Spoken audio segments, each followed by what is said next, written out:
দুর্নীতি করে কাদের চাকরি আর কাদের চাকরি স্বচ্ছভাবে সেটাই সবথেকে গুরুত্বপূর্ণ।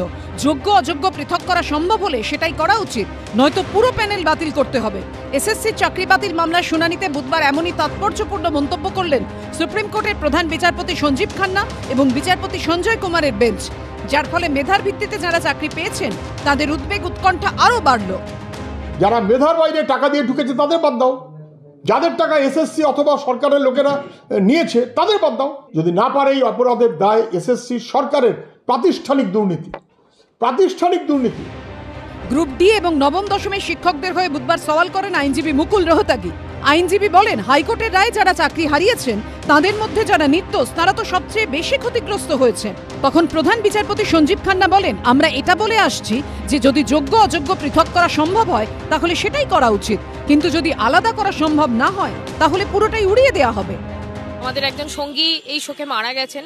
আমরা প্রত্যেকেই মানসিকভাবে ভীষণ রকমের বিপর্যস্ত। রাতের পর রাত খোলা আকাশের নিচে ঠান্ডার মধ্যে এখানে কাটাতে হচ্ছে। এটা আমাদের জন্য এক ধরনের অগ্নি পরীক্ষা। এই লড়াই অ্যাকচুয়ালি একটা ভুল ধরা সিস্টেমের এগেনস্টে একটা বাক স্বাধীনতার লড়াই।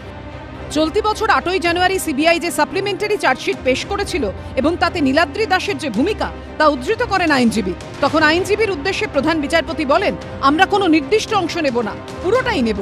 ওএমআর এর স্ক্যান কপিগুলো থেকে আরও কিছু তথ্য পাওয়া গেছে। দুটো প্রশ্ন খুব গুরুত্বপূর্ণ, এক, কারা অসৎ উপায় অবলম্বন করে চাকরি পেয়েছে আর কারা পায়নি। সিবিআইয়ের উদ্ধার করা এই যে হার্ড ডিস্কের যে ওএমআর শিট পাওয়া গেছে সেই ওএমআর শিটে প্রাপ্ত নাম্বার ধরুন 0 আর এসএসসি সার্ভারে প্রাপ্ত নাম্বার 53 হয়ে গেছে। এই নাম্বারের পার্থক্য ঘটেছে। এখন যদি বলেন না ওই ওএমআর শিটটিও ঠিক নয়, ওখানে ম্যানিপুলেট করা হয়েছে, তাহলে বলতে হয় যে এভলিউশনটা তো ভুল হয়েছে, অর্থাৎ মূল্যায়নটি ভুল হয়েছে, তাহলে তো গোটা নিয়োগ প্রক্রিয়ার কিছুই থাকে না। মূল প্রশ্ন হচ্ছে, যারা যোগ্যতার ভিত্তিতে চাকরি পেয়েছেন তাদের কেন এই বিড়ম্বনা ভোগ করতে হচ্ছে?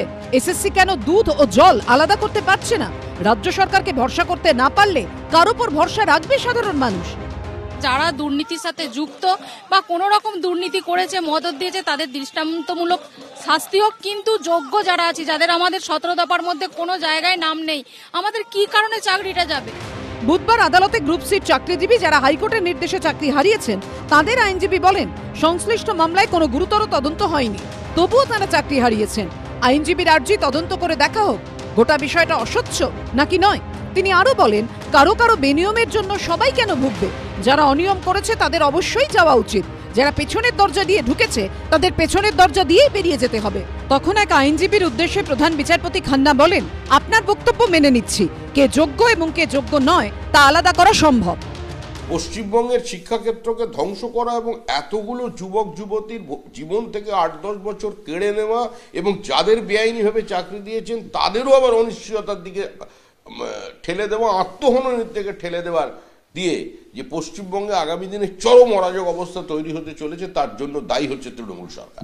এটাকে যোগ্য অযোগ্য এ বিষয়ে ইতিমধ্যেই এসএসসি চেয়ারম্যান এসএসসির পক্ষ থেকে তার বিবৃতি জানিয়েছেন। 26,000 চাকরি প্রাপকের ভবিষ্যৎ কি হবে তা কি 27 জানুয়ারি জানা যাবে? ওই দিন সুপ্রিম কোর্টে শুনানি। বিজেন্দ্র সিংহ, উজ্জ্বল মুখোপাধ্যায় ও আশাবুল হোসেনের রিপোর্ট, এবিপি আনন্দ।